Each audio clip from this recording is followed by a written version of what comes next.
The CBS Radio Mystery Theater presents...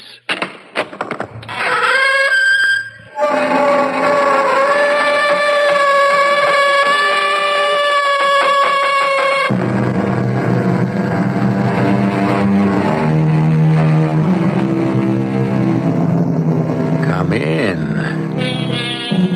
Welcome. I'm E.G. Marshall. Man, it is said, is a pliable animal who gets accustomed to everything. And perhaps this is why man has survived. Pliability, flexibility, adaptability, these are man's great strengths because they have enabled him to adjust to the demands of nature. They are also man's greatest weaknesses because they enable him to adjust to the temptations of the devil.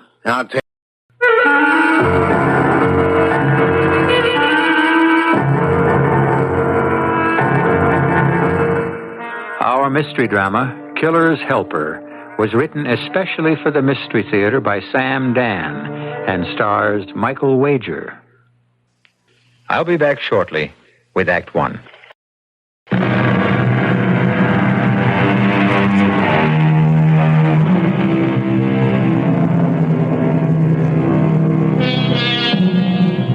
When you add it up, it's easier to be a lover than a husband, for the simple reason that it's more difficult to be likable every day than it is to be charming only occasionally.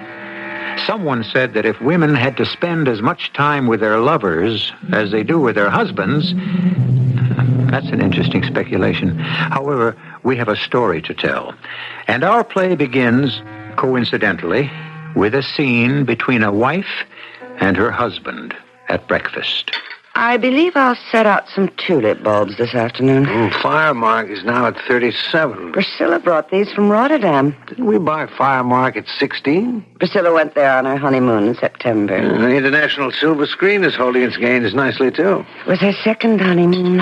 Caraway manages that investment She group. also went there on her first honeymoon. And the young fellow's made one right decision after another. With her first husband. Now, what was his name? He hasn't missed one yet. Albert. No, Alfred. He isn't merely lucky. He was really quite nondescript. Caraway does solid research. I've decided to concentrate on tulips this year. More than just facts and When you figures. consider I've won with roses and dahlias and carnations. He has an instinct. Now, if I win best of show with tulips, Like a feel for the ebb I'll- and flow of the market. I'll have no more worlds to conquer. Caraway. He's the man.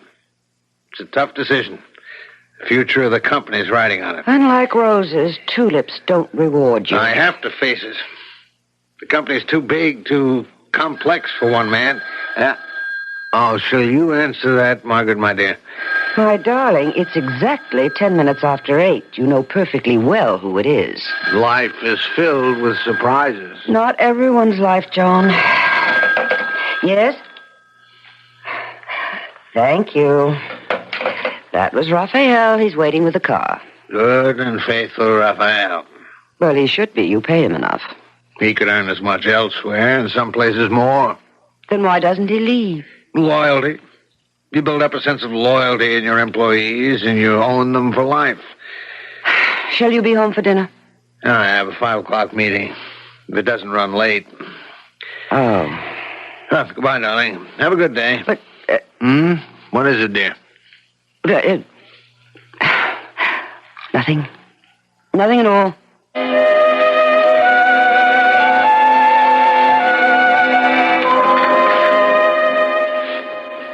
Coffee? Marty? Darling, coffee. Oh, yeah, I suppose. Now, what are you thinking about? Oh, nothing, Doreen. But you have such a thoughtful look on your face. That's how I fool the people. Marty, it's going to happen to you today. What is? The thing. The thing? This is going to be the day he announces it. Oh, come on, Doreen. No. This is the day that Big John, Honest John, John the Great, John our Lord Master, shall anoint you with his holy oil. Banana oil is more like it. Well, call it what you will. You become heir apparent to the empire. Oh, you are in a classical mood this morning. Oh, you forget. I am privileged to all the conversations. Oh, now, Doreen, it's the most far-fetched thing I ever heard. Doreen Spellman, prim and proper. Prim you're not, and proper you never were. Private secretary to the Wolf of Wall Street. The ferocious John Jacob, call me J.J. Masters himself. What's bothering you this morning, Doreen, darling? The moment of truth. I wish I knew the reason for this absolutely weird mood you're in. Did you make a play for me because of my looks, which are about, average? My charm, which has never really registered shockwaves. Is this Doreen? Or is it all because I am the handmaiden to the high priest himself and can keep you informed concerning all the rituals? Wow. And this morning, you will be crowned. You will be named heir apparent. That's the craziest thing I ever heard. Why would J.J. raise me to the rank of top management? He's convinced you're a genius. On the basis of what? What do I know about finance? Well, you know when to buy stocks that are going up, when to sell stocks that are going down. What else do you have to know? What else is this business all about anyway? What makes you think J.J. would choose me? Well, you're the fair-haired boy. You have a phenomenal record. But it's all guesswork. Of course. And the trick is to guess right. Ah, Marty. What'll happen to you and me? What do you mean? What'll happen? Well, as long as you're just one of the junior execs and I'm somebody's secretary, it's okay for us to have our little affair, as long as we're discreet about it. But from now on, socially, you'll be in the penthouse, whereas I'll still be in the basement. So, what's going to happen to us? Look, whatever happens to me, promotion or not, you and I'll go the same as ever. The same? Absolutely. Well, that means we won't be getting married. If it means that much to you, we could get married if you like. If I like. Doreen, I must say you are certainly having a very peculiar morning. I better hurry, I'll be late. Why can't we take the same bus downtown? You know we shouldn't be seen together. Don't forget to switch off the coffee. Goodbye, Marty. Wait, I don't like the way that sounded, that goodbye. I don't think we're going to see each other anymore. Oh, Doreen. I took this job as a joke only to prove to myself I could make a go of something stuffy and respectable, and now it's got you all on edge. Look, I am going in there this morning and tell old J.J. I quit. Oh, sure.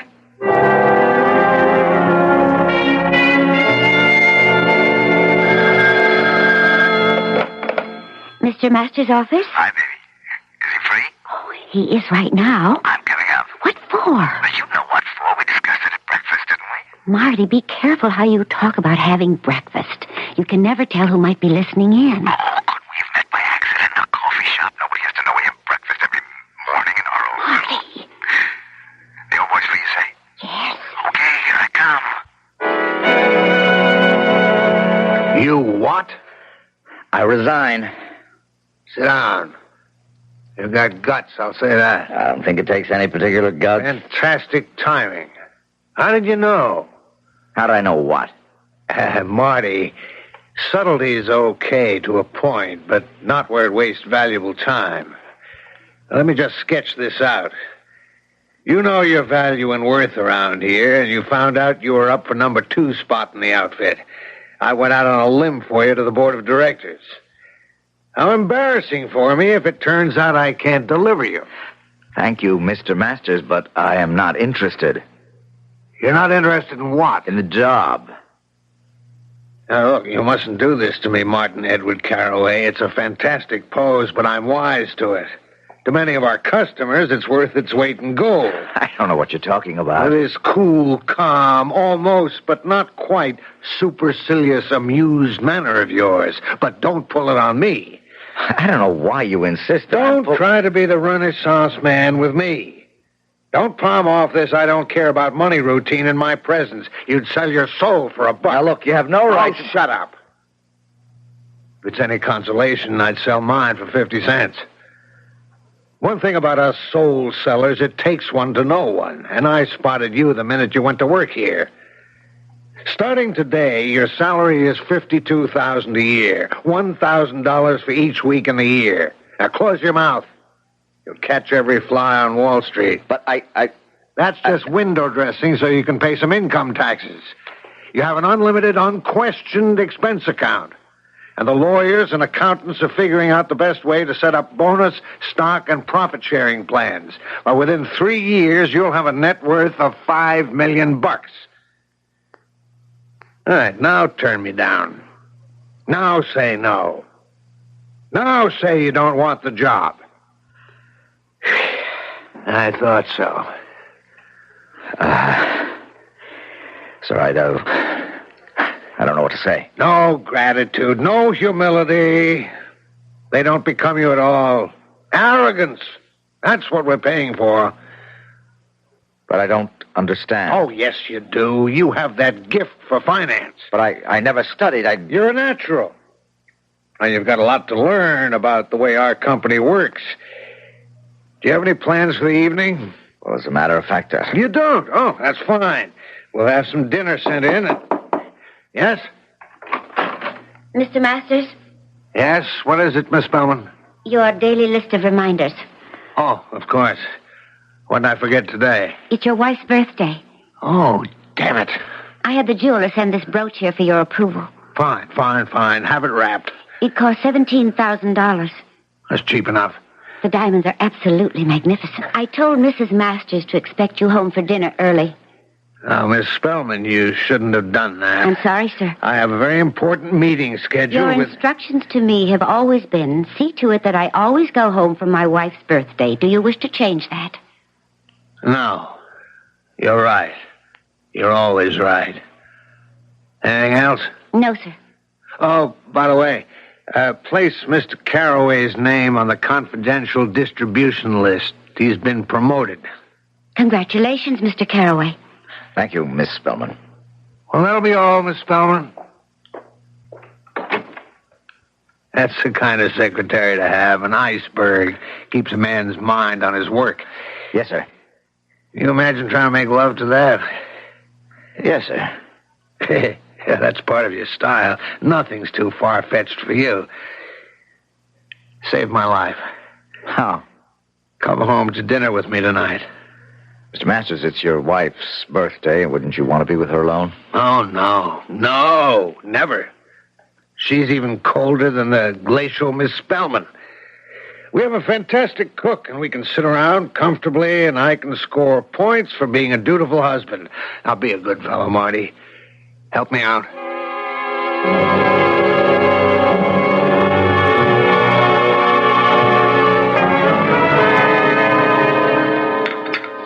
This has been a splendid dinner, Mrs. Masters.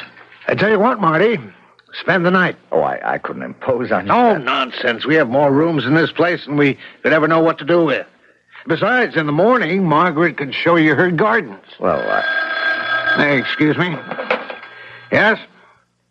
Who? Well, tell him no, might as well settle it now. I'll take it in the library. I'm sorry, Driscoll's on the phone about those Chicago bonds. He'll bend my ear for at least an hour. There's no point in boring you folks with it. I'll cut it as short as I can. well, may I pour you some more brandy, Mrs. Masters? Another cup of coffee, perhaps? Mrs. Masters, your husband tells me you're quite an avid gardener. Mr. Carraway. Yes. Marcy, What is it, Mrs. Masters? put your arms around me. I beg your pardon? Hold me close Excuse me? and kiss me. Mrs. Masters. Make love to me.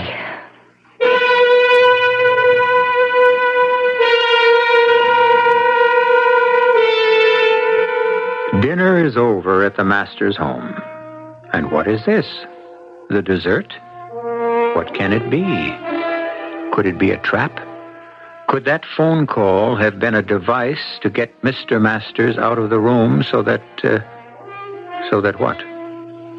Or is our Marty Carraway one of those dynamic lovers who knows how to arouse the passions of prim and proper women? Act 2 is almost upon us.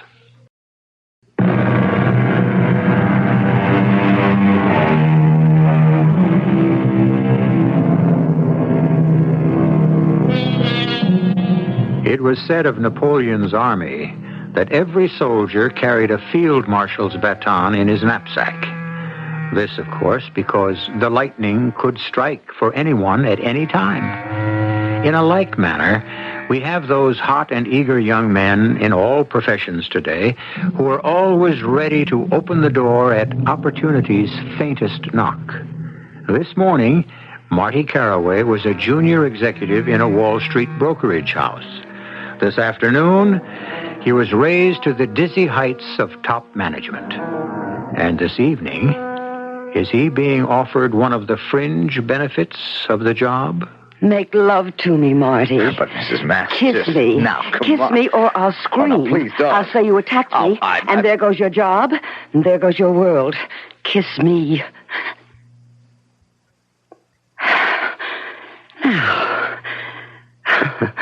Is that so bad? Am I so hard to take? I'm 10 years younger than John Masters and only 5 years older than you. Kiss me again. But, Mrs. Masters... Oh, you can't call me Mrs. Masters anymore. My name is Margaret. Margaret? No, don't call me Margaret either. I hate it. It's so formal. Old maid school teachers, spinster librarians, lonely, unloved, defeated women are always called Margaret. I wouldn't say that. Peggy. No one has ever called me Peggy. Call me Peggy. But first kiss me. But your husband might walk in at any minute. Oh, no. He's talking to Driscoll. He's good for hours. Mrs. Masters, Peggy, what do you want? Can't you tell? I want you. Me? Why? You're the kind of engaging scoundrel women like me crave. Mrs. Peggy, you have me all wrong. Oh, no. I'm not the little half-mad fool my husband thinks.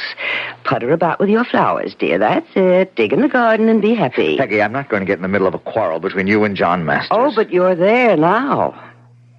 And you shall help me resolve it. But Now, why interrupt? You really have nothing to say. So then, I've been watching you, Martin Carraway, a young man on the make in John's office. And you made a brilliant move. You're having an affair with Doreen Spellman. And this makes you privy to everything that goes on. That's not what... You're the new type of robber baron. You know who they were, don't you? The men who exploited the opportunities of this country. A hard, ruthless bunch. Look, I think we should straighten something out. What do you think you're doing? Those men, whatever you want to say about them, were at least honest with themselves. They knew what they were, but you? And so many like you today? Mrs. Masters, I find this intolerable, and I'll leave. Where are the wild horses? What wild horses? The wild horses which, even if they were here, that couldn't drag you away. You young men of today. You're hypocrites. Pious hypocrites. You try to find a noble purpose to disguise your basically crooked aims. But where are you taking me, Peggy? I love you. How can you? How? You excite me. The idea of you excites me. I find you a fascinating man. And I want to marry you. You are married. Yes, but it would be pointless for me to get a divorce. Do you know why? Because I have no money of my own. Therefore, the best way would be for me to become a widow. But you couldn't become a widow. Unless John were dead. Yes. John is only 50 and in the best of health. I'll have no part of it. Do you like your new job?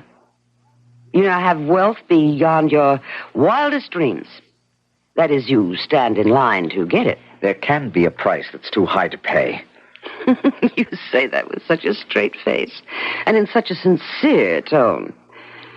You're worth everything the company will pay you. There's no limit to how high you can go. And that is why you shall help me kill my husband. There is no way you can convince me to. Oh, of course there is. Pick up the phone. Your husband is on that extension in the library. Yes, talking to Mr. Driscoll. About the Chicago bonds. No, about you. Wouldn't you like to hear what he's saying? He's having second thoughts. What? Well, it's natural. It's normal. We raise a man to power, and immediately we begin to fear him. You've seen it. John is starting to regret. That doesn't make sense. Of course not. It's human nature. Pick up the phone, easily, quietly, and listen. Maybe I was hasty, Driscoll. He's a fireball. He could ease me out. And that's what Powell said. I wanted your opinion. Now, he's a good man, but there are other good men. We'll just have to ease him out. Hang up. Well? I can't believe it. Oh, you can believe it. Actually, the minute you went to work for the company, you were after his job. No, that's not true. Of course it is. And it's in our best tradition. Now, let's see. Let's see what happens. We get rid of John. I inherit everything, his money, the business, the works. We get married, you and I. And you head the company. And we live happily ever after. Mrs. Masters. My name is Peggy. No. To me, you're Mrs. Masters. Am I to assume... Yes, I'll have no part of murder. Well, not tonight, anyway. Well, we'll give it a while. Let it soak and stew. You know that the great new job is now a thing of the past. You're on your way out. I don't believe you. Well, what have I to do with it? You heard him say so. I think in about a week, you'll be ready for me.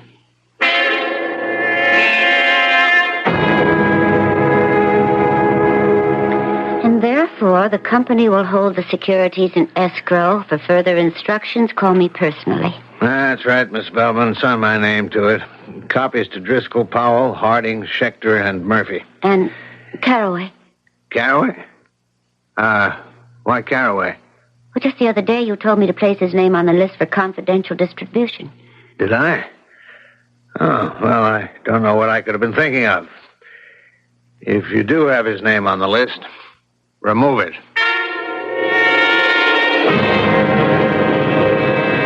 But what happened, Marty? What happened? We had a falling out. What do you mean? Well, I guess we couldn't see eye to eye. What are you talking about? You know, I wish you wouldn't make French fried potatoes. Oh, I'd have Marty, to lose weight. What happened?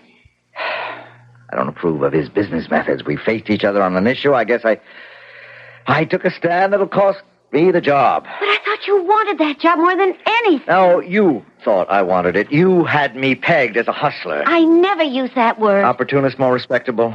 But I'm not. I have ideals. Oh, Marty. Marty. Oh, I think I love you. Now, I think I can be free to paint, to write, to be my own man. No. To be my own man. Oh, I'm so proud of you. So proud. Oh, who can that be? I'll get it. Good evening. Are you Mr. Martin Carraway? Yes.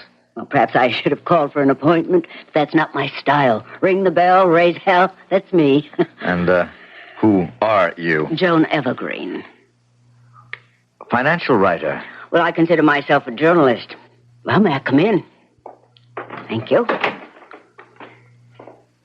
Lovely place you have here. And this is Mrs. Carraway. Miss Spellman. Miss Doreen Spellman. Miss Evergreen. Oh, I see. Well, how do you do? Mr. Carraway, we got a routine news release that you'd been appointed a vice president and member of the executive committee at J.J. Masters. Yes, but I don't think You don't think the public will be interested, right? That's where you're wrong. You're up and coming. I hardly think so, Miss Evergreen. Oh, and modest. I've spoken to some clients of J.J. Masters, people who seem to know the score. They think you're a genius. I wouldn't agree. Come now, you have some very sound economic theories. Now, you're going to be in a visible position. You may attract political attention. Well, I was never interested in... Consider Secretary of the Treasury. Secretary of the Treasury. Things move quickly. A talented, effective secretary is also handsome, photogenic. I may be leaving J.J. Masters. Sure, I've seen men like you come and go. Ambitious men, driven men. It's written all over your faces. And you see it on mine. Oh, it's etched sharp and clear. Sorry to disappoint you, Miss Evergreen. Evergreen, but I have no ambition, other than to be left alone.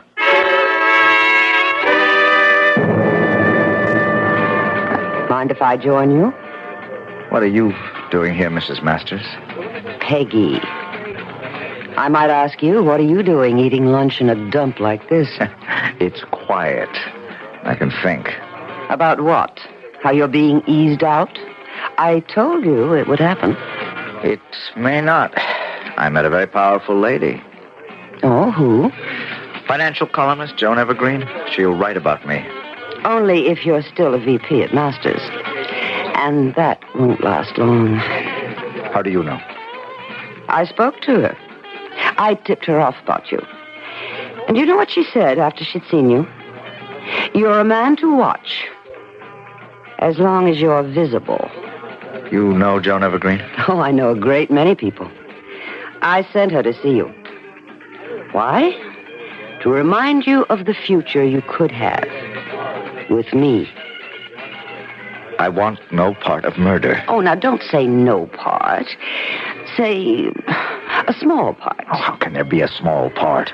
I shall ask John to bring you home tonight for dinner. He'll do it to please me.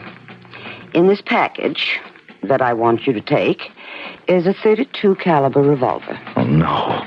Well, why do you talk so quickly? It's so simple. I've arranged for all the servants to be off. We're having a potluck supper. Sometime during the evening, a burglar is going to enter the house and kill my husband. No. You just said that. He will struggle with my husband and kill him. Oh, no. You're really quite monotonous. Now, look, no devious, complex plans where things can go wrong. Just bang, bang, bury the gun. It was a burglar, and the deed is done.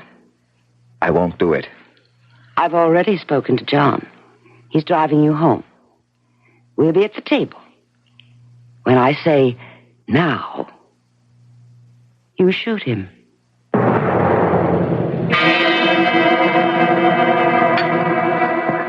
Hey, Margaret, I'd forgotten what a good cook you were. Oh, we didn't always have servants. Oh, yeah. Those were the good old days. Huh? I don't think so. It's no fun to be poor and do without. Don't you agree, Mr. Carraway? Oh, he's a young fellow. If he plays his cards right, he can be president of the United States one day. Sure. That's why this is such a great country. It can happen to anyone. Not anyone. Only to someone special. Someone who has created a reputation for something. In Martin's case, finance. Someone attractive, personable, with the right connections, sufficient backing. Hey, Marty, she's practically got you elected. Now, Marty. Now. Now what? I said now, Marty. Do it now. Do what now? What's he supposed to do Now now? or never, Marty. Now or say goodbye to it all forever. Marty, do you know what she's Don't talking about? lose your nerve. Hey. What is this?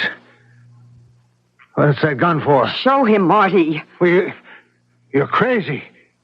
You don't want to kill me. Now, Marty. Now. Kill him. Margaret, you're my Don't wife. even think about it. Just point it at him and squeeze. Squeeze that trigger. But you can't. Marty, don't. Marty. Again, Marty. Shoot him again.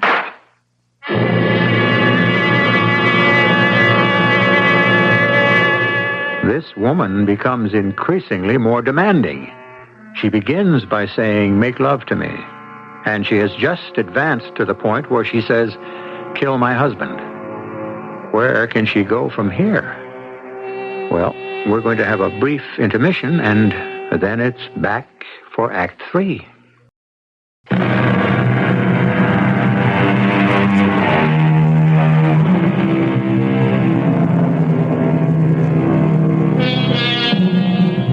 We're in the palatial home of John J. Masters, head of the internationally famous brokerage house. We're in the living room, and we're looking at the following tableau. On the floor, dead, with 2 bullets in him, is John J. Masters himself. Standing over his body with a revolver in his trembling hand and a greenish tinge to his face is Martin Carraway. Standing next to Martin Carraway is the very recently created widow, Mrs. Margaret Masters. Very good. Very good. Oh, you did very well. It's splendid. Perfect. He's dead. Dead. Well, of course. That was the idea of the whole thing, right? Now, give me the revolver, and I'll say that it's never found. What are we going to do? We're going to call the police. Will they believe us? Well, why shouldn't they believe us? Burglars do break into houses and kill people, don't they? Now, pick up the telephone and remember your story. Dial the operator. Ask for the police. There's really nothing to it. You're calling from Mr. Masters' home. Operator, I'm calling from the home of John J. Masters. There's been a murder. Mr. Masters has been murdered. By a burglar. By a burglar. Thank you. Please. Oh, that's very good. Oh, there's nothing to this. Kiss me. No. Why not?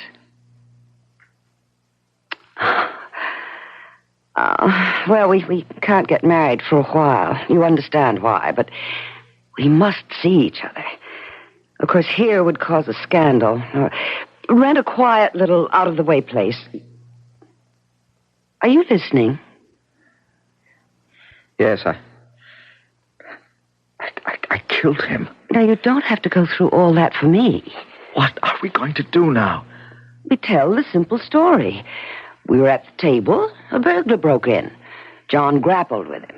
The burglar killed him and escaped. That's it. Nothing fancy, nothing to get tripped up in. Sweet and simple. Now, about us. You rent a nice little place and live there. Oh, and get rid of Miss Spellman. But she... She what? She's a good secretary. She was John's secretary. You must choose your own. Be generous, though. Give her a year's pay. 2 years. And just don't get rid of her in the office. The other thing, too.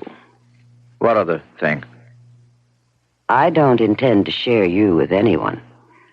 Do it, and at once. As soon as we finish with the police.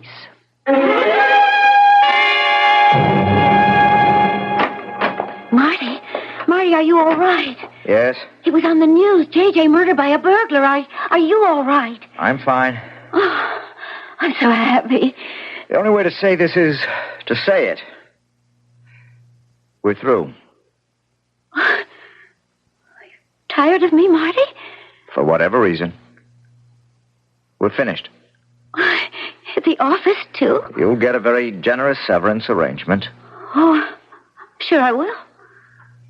Well, I can understand your being tired of me as a person, a woman, but why at the office? Because...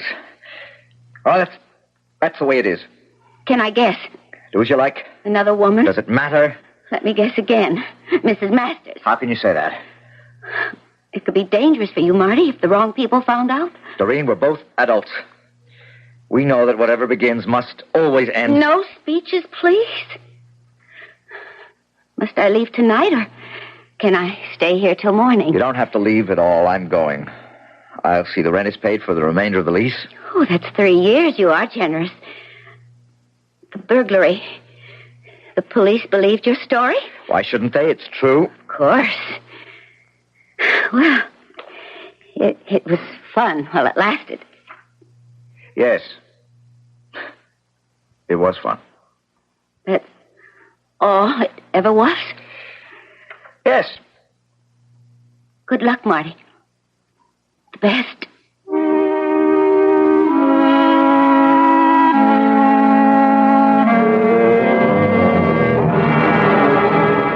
What is it, Bellows? Mr. Carraway, Mrs. Masters wants to have a conference with you on her stock options. She on the phone now? Yes, sir. Mrs. Masters, I'm sorry. There's been an emergency, and Mr. Carraway had to go to the airport. Yes, I'll tell him. Bye. Thank you, Bellows. Incidentally, did you do this work up on the Calgary land prospectus?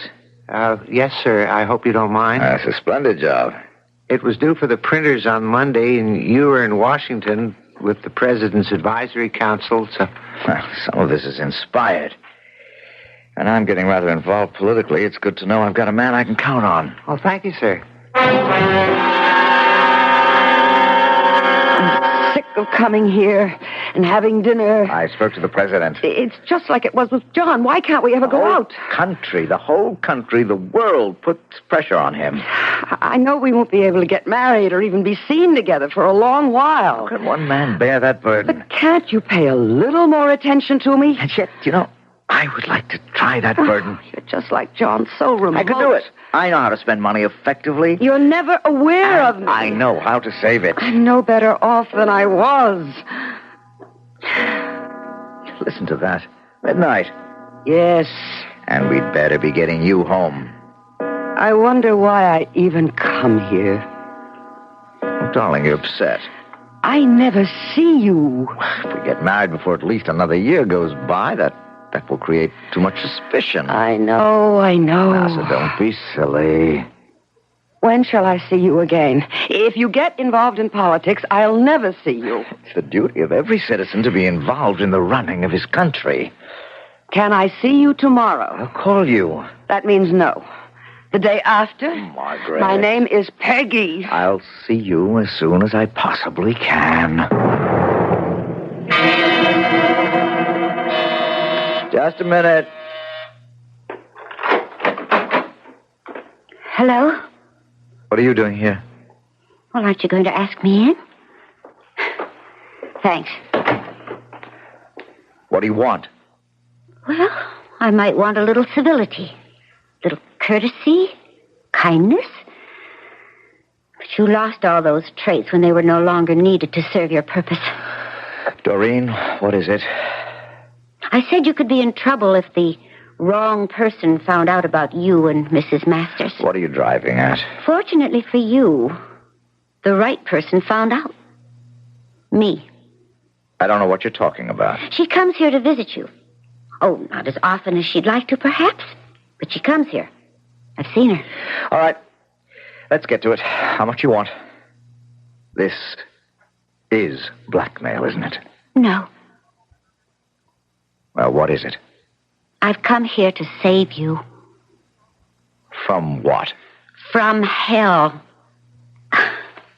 Simple thing, Marty. You committed murder. Oh, go to the police. Confess. Why? Well, what's your life worth this way? Are you serious? Your conscience will kill you in the end. Don't believe that. Conscience never killed anyone. I don't even think about it. Oh, there's something in you, Marty. Something I fell in love with. That's honest and decent. I must ask you to leave, Doreen. I'll give you 1 week to decide. And then I'll go to the police. Why? Because it's the right thing to do.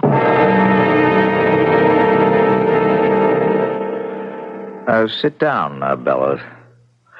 I know you're very discreet, and so I want to ask you about a very confidential matter. Yes, sir?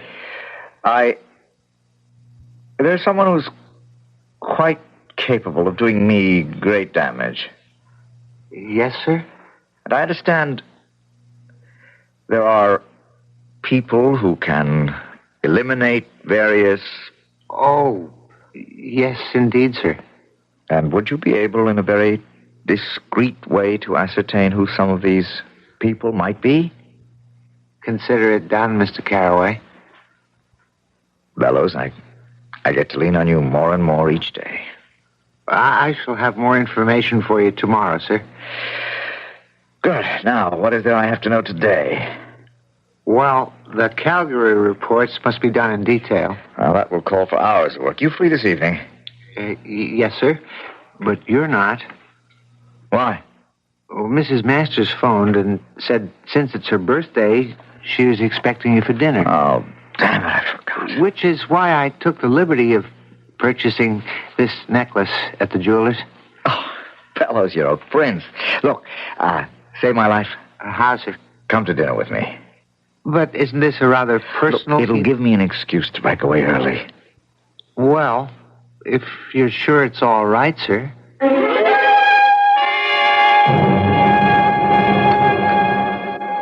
Excellent dinner, Mrs. Masters. You should see this place by day. Mrs. Masters has the most fantastic garden. Oh, excuse me. Let me get that, Peggy. Hello? Oh, Driscoll. Yeah, we're going to work on that. Hold on. I can never get Driscoll off in under an hour. Maybe I'd better talk to him in the library. Excuse me. I'll cut it very short. May I pour you some brandy, Mrs. Masters? Another cup of coffee, perhaps? I understand you're an excellent gardener. I have no luck with plants myself. Well, now, this is an interesting silver piece. I'd like to collect silver someday. Mr. Bellows, Yes? kiss me. What? Put your arms around me. I beg your pardon? Hold me close. But, Kiss me. Mrs. Masters... Make love to me.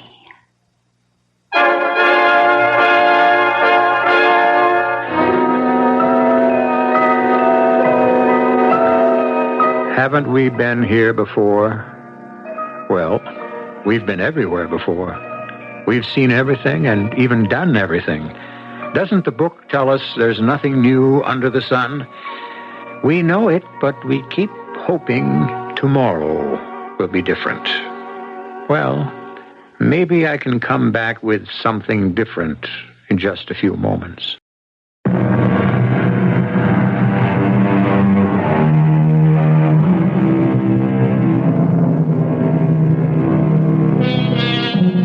Can we learn anything from what we have just heard? Yes, of course. Write this down and memorize it. If you ever meet a wealthy lady whose husband neglects her and she asks you to help murder him, do not, I repeat, do not assist her in this enterprise unless you are prepared to be a better husband to her than he was. Our cast included Michael Wager, Joan Lovejoy, Robert Dryden, and E.V. Juster. The entire production was under the direction of Hyman Brown. This is E.G. Marshall inviting you to return to our Mystery Theater for another adventure in the macabre. Until next time, pleasant dreams.